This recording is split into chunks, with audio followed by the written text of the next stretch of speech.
mas ali, sensivelmente, no último quarto de corrida, o motor Honda fez o que ele já estava habituado a que o motor Honda fizesse na Fórmula 1, que foi... Pum!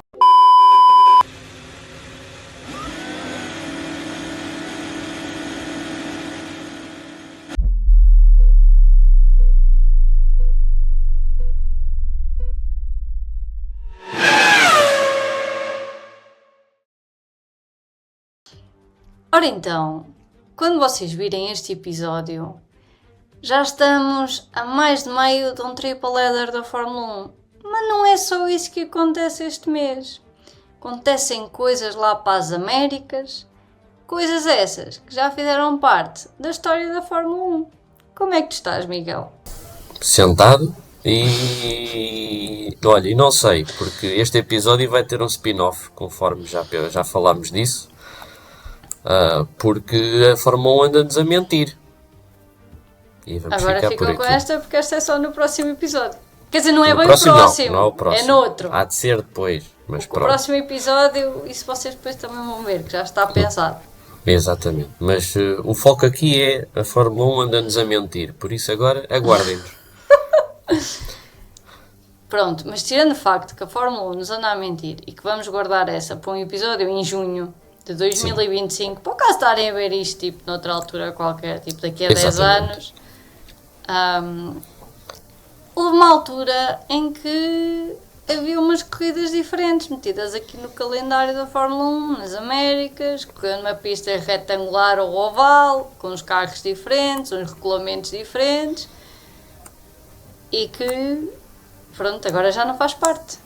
Agora já não faz parte essa corrida em específico, porque a pista depois, entretanto, sim. voltou a aparecer, é verdade.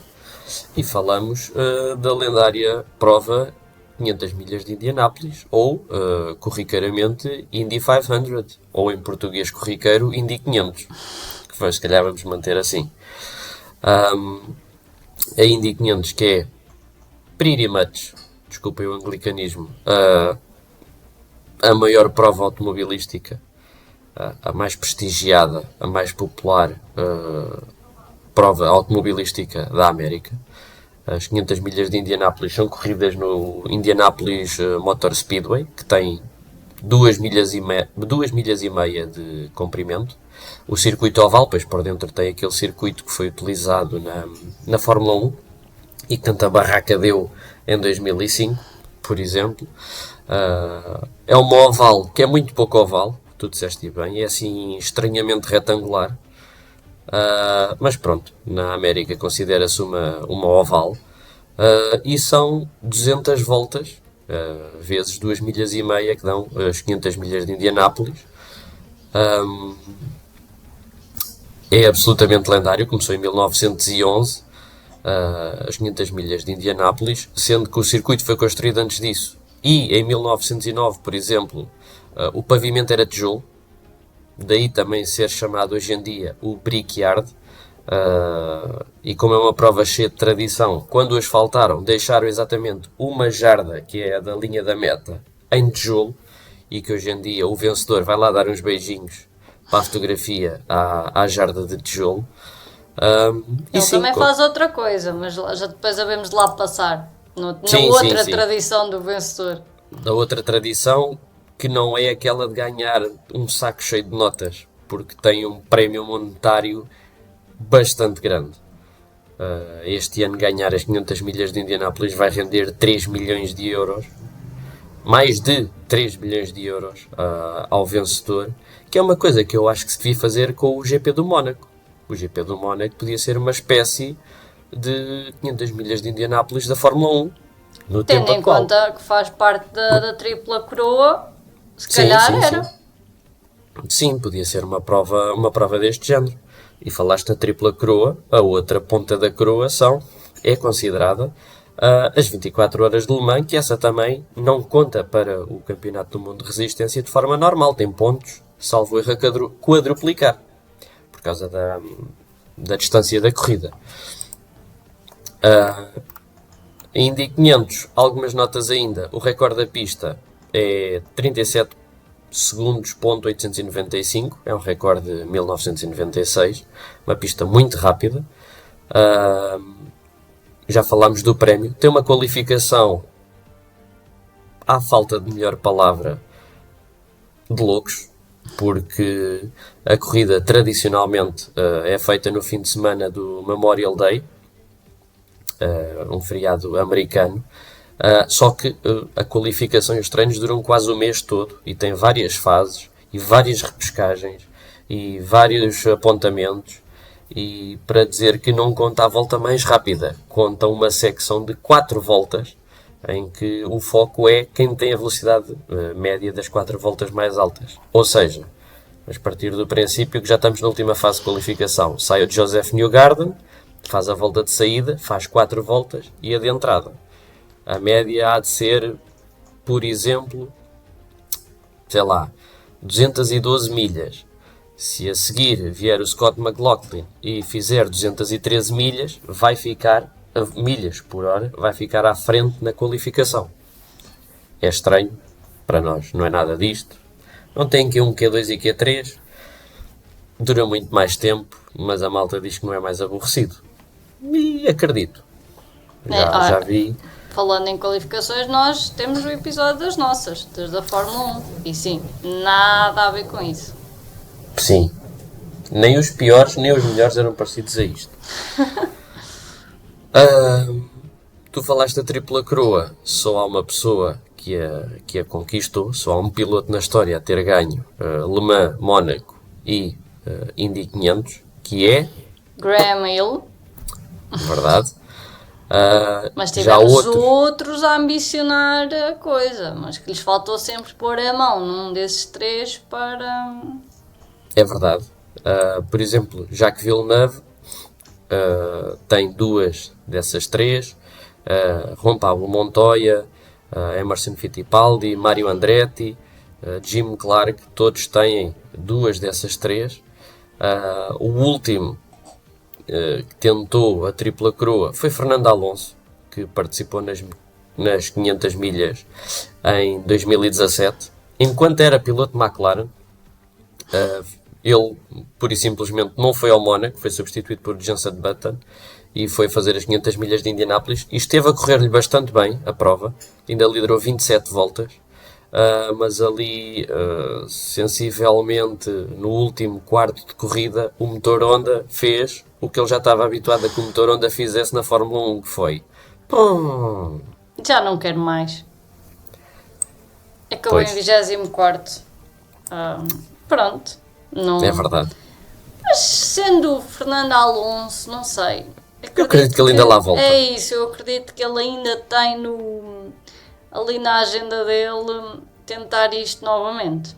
Até porque Alonso, lá está, tem vitórias na Fórmula 1, já ganhou etapas do Dakar, já ganhou corridas no WEC, já ganhou as 24 horas de Le Mans, por isso acho que está só lhe perfeitamente... falta mesmo este passezinho para a tripla coroa. Sim. Portanto... Isso é verdade. Era bastante engraçado dizer também que convenciona-se popularmente que é uma corrida de 200 voltas em que basicamente levas 180 voltas a preparar as últimas 20. Pá, são 3 horas, não são sempre entretidas, há alturas que não, mas são boas 3 horas. Falámos aqui do Alonso, isto vamos mais para a tua parte da opinião. Tu achas que Max Verstappen seria um candidato a aventurar-se nessa conquista também? Tendo em conta as notícias recentes do que Max Verstappen fez em Nürburgring Nordschleife, eu acredito que no dia que arriscar ir às 500 milhas de Indianápolis, Max Verstappen estará no top 5 dos candidatos à vitória. Pronto, olha, já fica aqui prometido. No dia em que Max Verstappen conquistar a tripla coroa, se isso acontecer, nós fazemos um episódio qualquer sobre isso. Olha, era bem interessante. Até porque, lá está, Max também já disse que quer correr as 24 horas de Le Mans. Sim. Por isso pode acontecer. Ou seja, ainda só tem uma parte da coroa, faltam as outras 2, mas é daqueles pilotos que a gente diz, não, vai acontecer. É. Mas vamos então voltar ao foco do episódio, que é as 500 milhas de Indianápolis no campeonato da Fórmula 1. Ora então, como é que eles foram parar ao campeonato da Fórmula 1? Temos que ir back to 1950 e ficar a preto e branco e ter um chapéuzinho. Não. Eu não posso estar aqui, porque nessa altura era tudo, só os homens é que podiam... Se bem que na altura também sabemos que havia mulheres que se disfarçavam de homens para Pronto, serem então aceitos é isso. em alguns meios. Então Podes meto pôr um bigode. Exato. Sim. Em 1950, quando se criou o Campeonato do Mundo, das 8 provas, praticamente eram todas na Europa, e houve alguém que disse: pá, há uma corrida na América, que era as 500 milhas de Indianápolis, que a gente devia pôr aqui, Ficava para mesmo dizermos que bem. isto é mesmo um Campeonato do Mundo. É bem inclusivo e os americanos assim também vão gostar da nossa cena. Epá, não, temos, isto vai correr bem. E foi assim que apareceu, em 1950, na primeira edição do Campeonato do Mundo de Pilotos, o então Campeonato do Mundo de Pilotos, foi então que apareceram as 500 milhas de Indianápolis. Só que percebeu-se logo que havia um problema. Era muito longe. É, os europeus não estavam muito interessados em ir lá. Pela distância, pelo regulamento diferente, o carro Sim. também era diferente. Sim, porque isso é um Muita ponto que é... coisa. Isso é um ponto que é... a entidade que sancionava, digamos assim, a prova, não era a FIA, não era uma prova FIA, e disse: está bem, a gente entra no calendário, mas com as nossas regras. E a FIA disse: pá, pronto, está bem, a gente Tá bem, vai. isto vai correr bem, de certeza, obviamente. Ou seja, Foi o não que eles iam carros acharam. daqui para lá, corriam-se com carros que já lá estavam. Só iam os pilotos daqui para lá. Quando iam. Pois, não, eu estou a falar da ideia da FIA. Não Sim, estou a dizer sim, que era sim. o que ia acontecer. Sim, a ideia da FIA é: não, eles vão daqui, correm com os carros de lá e Eles tal. vão todos contentes, ou com o maior gosto. Sim. O que é que aconteceu? Foi um fiasco. E não foi um fiasco só no sentido Europa-América. O oposto também se verificou, porque quem corria Sim, em Indianápolis 500 não queria vir fazer a parte dos circuitos de Fórmula 1. sim, exatamente. Não havia depois o retorno de eles dizerem: não, a gente vai lá também, a gente vai lá, que isto há de ser giro e tal. Não. Basicamente continuaram a correr na América. Por exemplo, o maior ex-aequo com outras 3 pessoas, o maior vencedor de sempre das 500 milhas de Indianápolis, AJ Foyt, juntamente com Hélio Castro Neves, Al Unser e Rick Mears, que têm 4 vitórias. Não há ninguém com mais do que 4 vitórias. Mas AJ Foyt corria habitualmente as 500 milhas de Indianápolis, nunca fez corridas de Fórmula 1, sem ser as 500 milhas de Indianápolis. E ainda correu as 500 milhas de Indianápolis a contar para o calendário de Fórmula 1 em 58, 59 e 60. Não aconteceu. AJ Foyt, que é uma grande lenda do desporto motorizado americano e que tem hoje uma equipa, não veio. Por isso é normal, quando hoje consultamos as classificações dessa altura, basicamente vemos as corridas da Europa, ok, este primeiro, segundo, terceiro, depois vem a colunazinha das 500 milhas, onde não tem nada a ver, só pilotos mais cá para baixo na classificação, e depois voltamos ao campeonato, às provas europeias, e é retomada a normalidade, salvo seja. Porque efetivamente era isso, os pilotos não tinham interesse em vir para cá, outros não tinham interesse em ir para lá, e os poucos que iam, como era difícil a habituação aos carros, também não conseguiam grandes feitos, digamos assim. Havia quem nem sequer se conseguisse qualificar para a corrida, por exemplo. Era difícil. Olha, uma equipa boa para ir a isso era a Andrea Moda. Também não se conseguiam qualificar para as corridas de Fórmula 1, portanto não lhes ia nem iam notar a diferença. repara, chegava lá Andrea Moda e qualificavam-se. Pois, eu estou a pensar também no plot twist, que era a Andrea Moda, que, pronto, para quem viu o nosso último episódio, sabem que a altura é que eles andaram na Fórmula 1, já não havia Indy Exatamente. 500 no calendário.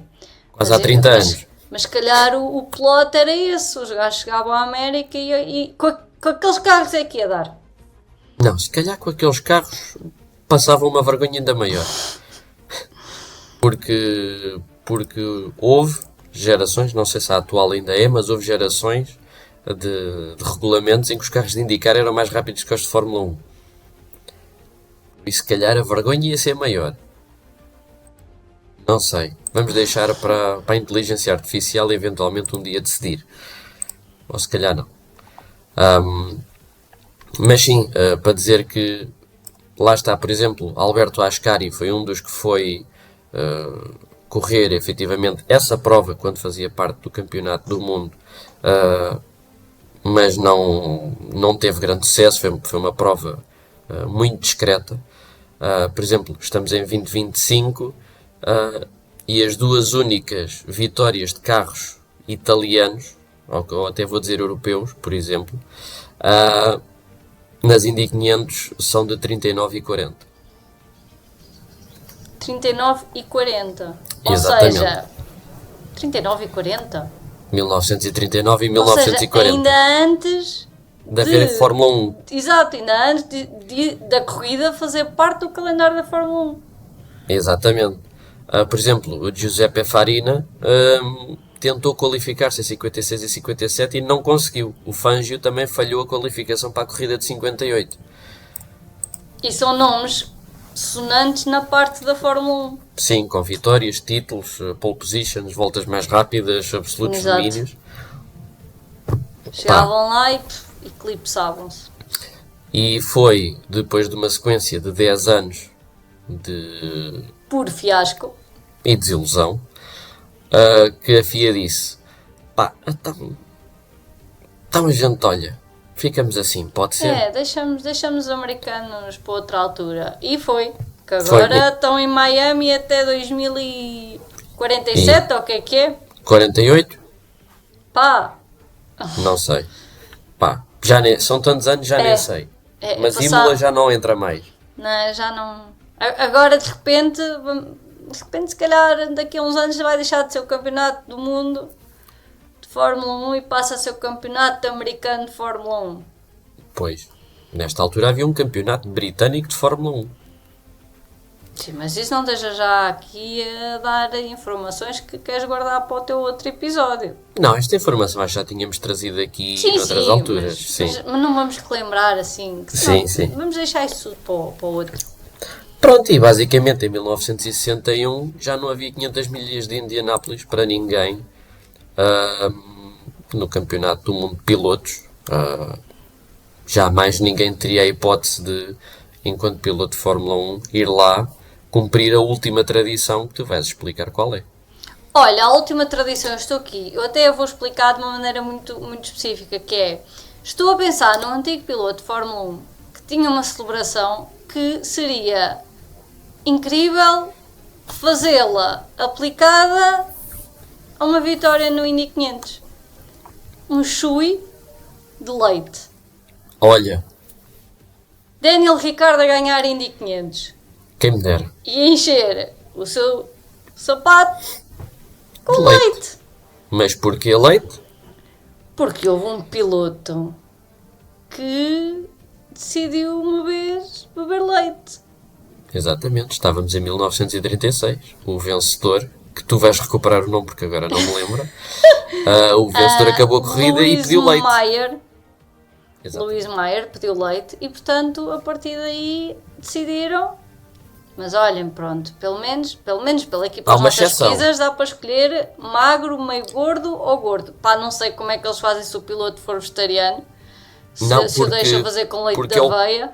Porque é o piloto, ou seja, aqueles que qualificam definem antes da corrida qual é o leite que querem. Que eu não sei se estavas a par. Que é leite de 2%, que eu pressuponho que seja leite magro, leite gordo ou leite magro. Há uma exceção Emerson Fittipaldi, quando ganhou, bebeu sumo de laranja. Em publicidade, porque ele transportava publicidade de uma empresa de sumos e refrigerantes brasileira. E ele assumiu que era para dar visibilidade a uma empresa brasileira. Por isso, olha. Sim, senhora. Bom aproveitamento da oportunidade para a publicidade. E basicamente, então, olha, quem ganhar, e lá está, como tu já disseste, à data de verem este episódio, já terão sido as 500 milhas de Indianápolis. Recordo um episódio muito engraçado em 2023. Depois de um acidente, houve uma roda que saiu fora da pista, fora do circuito, fora do autódromo, e foi acertar em cheio num carro. Pronto, e depois há fotos da senhora muito chateada ao pé do carro. Não deixem os vossos carros por perto. Sim.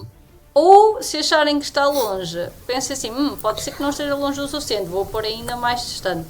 Exatamente. Façam cautela e conduzam com cuidado. Pronto. É isso, pronto. não é? O episódio basicamente episódio é curto com uma passagem. Obrigada. Exatamente. Não foi combinado isto.